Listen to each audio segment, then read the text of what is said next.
akili akili akili akili. Uyu munsi Bush Baby arashaka gukora ikintu kidasanzwe. Reba, ndumva wakora ikintu cyiza, mbese nk'ururabo. Bush Baby, urashaka gutangira gute? Icyo ni igitekerezo cyiza Bush Baby. Wakora ururabo mu mpapuro z'amabara. Nimwitegereze uru rurabo. Murabona hari ishusho muzi iteye gutya? Uruziga!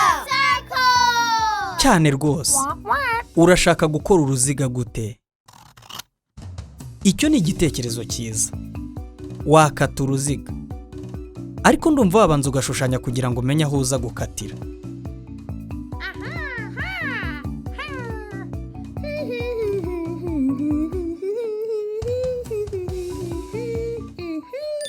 Mbega byiza Bush Baby, ni ukuri uzi gushushanya uruziga rwiza. Noneho hakurikiyeho igice kigoye. Reka dukatire neza aho washushanyije uruziga. Buhoro.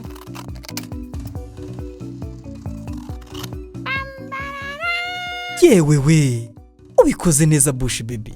Noneho wakora ururabo rwawe.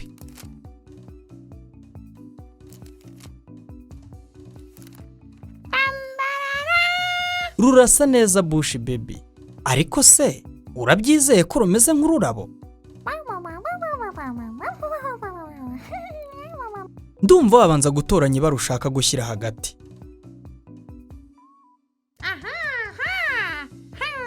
Iryo bara ni ryiza. Rishyira imbere yawe. Yego, ubikoze neza. Noneho, itegereze ururabo ruri hanze. Yego, birasa neza. Hanyuma irikurikiraho. Byiza cyane. Ukomeje gutya, ururabo rwawe rwasa neza n'ururi hanze.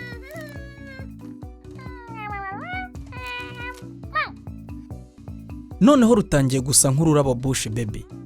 Usigaranye inziga ebyiri gusa.